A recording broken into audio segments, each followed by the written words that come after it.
guys doing today? Good.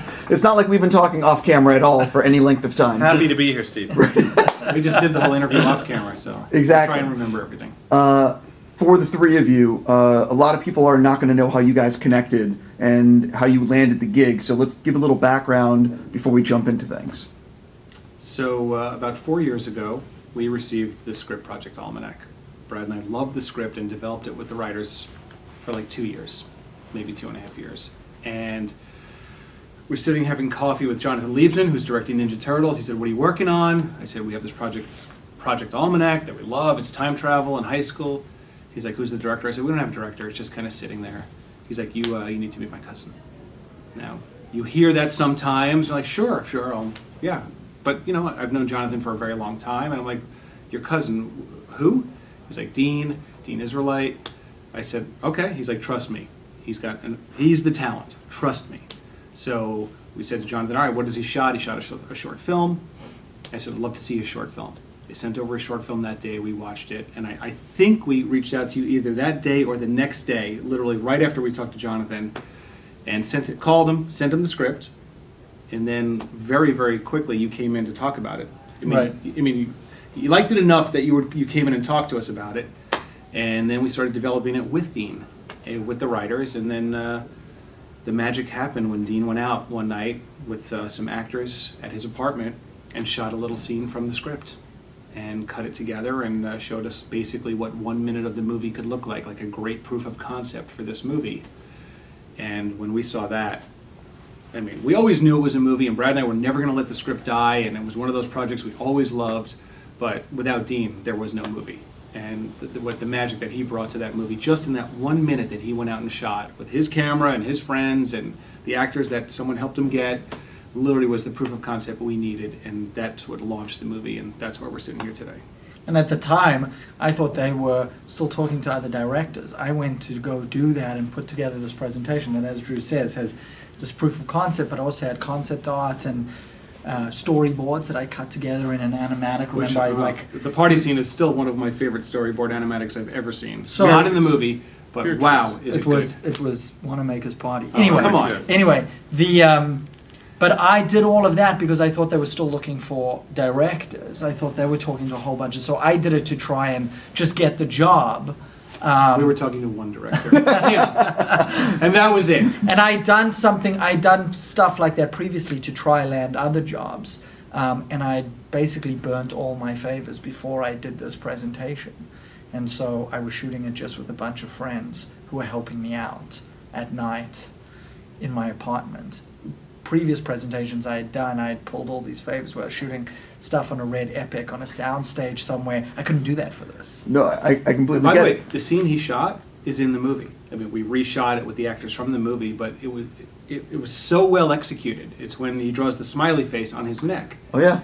And that was what he shot, in his apartment, and literally it's in the movie. I haven't put them side by side, but they're almost shot for shot, identical. And the interesting thing is that the studio had passed on the project 3 times before we brought Dean, and then when we brought Dean, that's when they decided to make it. So his contribution is it's quantitative. You can see the difference from when we had Dean and when we didn't have him. I'm very curious. You mentioned that the script's was in development for a while. Yes. You come on board. What are the biggest changes that the story script went through? Was there a radical different story that you know what I mean? Well, I don't know if Dean even knows this, but the original draft of the script had the kids going back to 1883, and I'm serious, and before electricity, I believe, and they had to create electricity in order to get back. Or at the time, the battery was dead. The battery was dead, and they had to they used a train. What's wrong with that movie? Yeah. To create electricity. So it went in a lot of different directions before we landed on what we landed on. Was there one thing that you were adamant on making sure, like a change or an addition to the script, that you're like, we have to do this one thing? There was one thing, and then there was one thing that I always wanted to preserve, that to the writer's credit has been there from the start. The one thing I wanted to change was making sure that the time travel felt difficult and full of mistakes and unpredictable. In the script that I read, it was easy for them. Once they turned the time machine on, it became almost this wormhole type thing that they could just seamlessly shift from one place from one time to another. And what I wanted is that it felt full of conflict and full of obstacles, and our kids didn't know how to get it right. And I thought that is what will lend a bit of credibility to this movie conceit and give us a lot of space and time to play with all different things in terms of what the time machine does when it gets turned on, because it is so unpredictable. The thing I wanted to preserve was the coming of age story about a kid who has to learn that it's not about changing who he is now, it's about accepting that he was enough from the start. That was always in the DNA of the script, and I wanted to preserve that. I'm very curious about how long was the first cut versus what we're seeing in theaters. Well, it's fairly, I mean, the great thing about this movie all along is that, you know, sometimes you're making a movie and you're thinking, oh, this is going to suck, and we're going to have to save it in the edit room. And in this movie, the first cut worked. I mean, we were cutting scenes in Atlanta, and I remember looking at Dean and I said, we have nothing to worry about. I mean, I say that not in terms of the public's accepting of the movie, but in terms of what we were shooting and Dean's ability to capture the magic that was on the page. It was there from the first moment. So No, because I was in New York on Turtles, and you called me when you saw the first cut. And I said, and then Brad said to me, I can't wait for you to see this cut. right. And that never That does not happen. Like, usually he calls, all right, I saw the movie, and it's the first act is working. There's always, he's like, I can't wait for you to come back and see it. And I remember when I walked in the edit room, you showed it to me. Right. And I sat, yeah, and everyone, I mean, I was in New York, so when I finally got back and I agreed with Brad, I was like, oh my God, this first cut, call it a first cut, the director's cut, whatever it was So- awesome. So was that the version that people are seeing? Was there a lot of stuff that you guys... No, there's definitely changes to that version, but I think the bones of what the movie was there from the start, which also credit to Julian, who put the first cut and other cuts together. The structure, the characters, the storytelling was in that we could all watch that first cut and feel like we had a movie. Then it was just about adding to that and making sure that everything was working to the best possible level. Changed a couple of songs. Yeah, we changed a lot of the music, sure. But the fact is, you know, as a producer, your hope is that the movie you make is as good as the script. And what was fun about this was that Dean made it better than the script. I mean, the script was great, but he brought things to it that really elevated the movie, and that's why it was such a delight to actually make this movie. What did you learn from friends and family screenings or test screenings that Well- impacted the final cut? Friends and family screenings are valueless to us. Yeah, we because- don't learn anything from friends and family No, screenings. it's only strangers who have no idea who you are or what you're doing. Is that true? Are you being serious? Totally Sure. serious. Oh Yeah, yeah, of yeah. course. People No, you never want to tell test. You want to test your movie, you know, with people who don't know you. They will really tell you what they think. Yes. Yeah. So, you know, I think that the balancing act of how much, you know, of a love story do you want, how much fun do you want, and how much consequences do you want, and what's the perfect mix of those three components of the film, that was what Dean really had to work on. And when we went into test screenings, that's what we kind of learned more about. But from the course of testing, the first time we tested the movie, it tested very well. And we knew we were in a safe place, so it was just kind of futzing with that ratio of those three things, I think. And understanding, trying to get a sense of what where the logic breaks down for them, where the time travel logic becomes too overwhelming and they stop enjoying the ride, and where that sweet spot is where they maybe don't quite get exactly what's going on, but that's fueling them to find answers. Where is that sweet spot? We learned a lot from the audience in terms of that. I don't want to go into spoilers, but obviously I want to touch on the ending a little bit, but without talking specifically about it. Sure.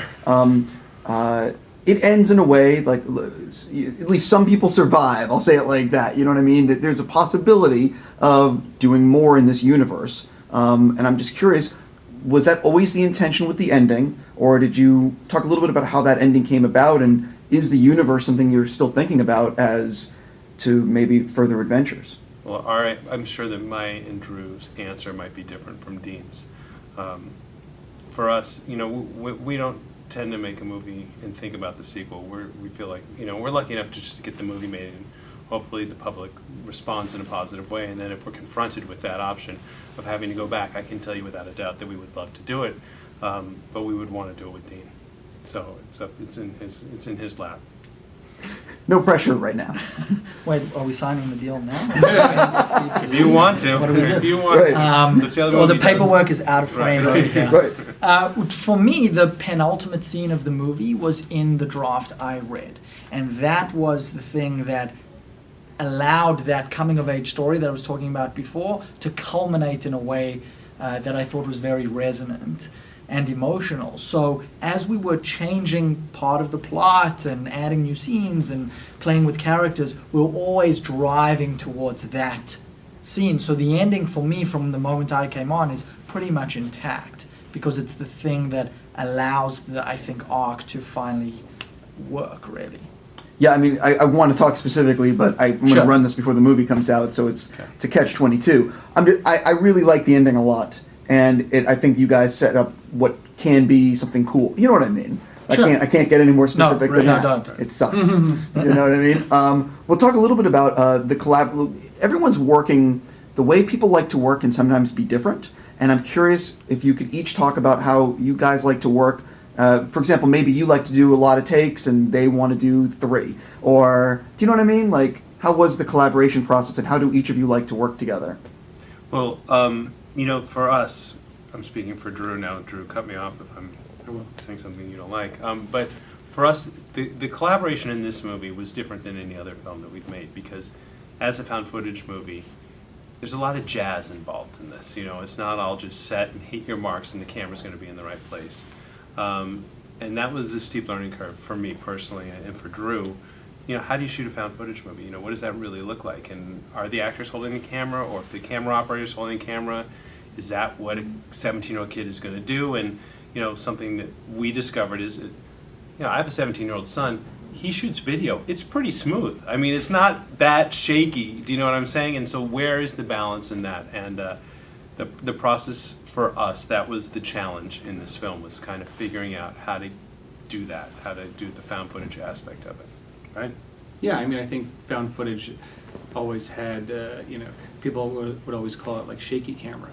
And as Brett said, if you look at kids today that are shooting video, it's not that shaky anymore. There are stabilizers now, and they're pretty still. And I think, what is that balance where the movie feels like found footage, or it's not found footage? It's tricky. It really is. And I give the credit to Dean because, there's a static shot, there's a shot that's moving a little bit, there's a shot that maybe makes the audience nauseous, and it's finding that balance. I mean, for us was a huge learning curve because, like you said, there's no conventional coverage, there's no masters, it's not shot that way.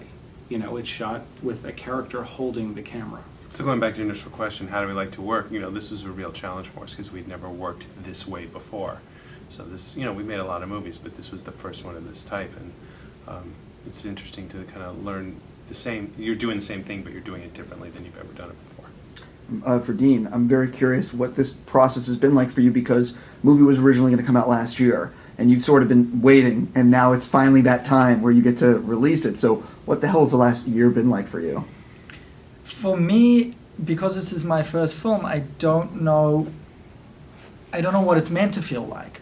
So to me, it just feels like I have nothing to compare it to, I guess, is my point. So I guess it's been exciting for a whole year, I suppose. It's been exciting, and in some ways I've moved on to other projects and I'm trying to develop and figure out what's next, but still there's this movie that's coming out. So it's a little surreal, I suppose.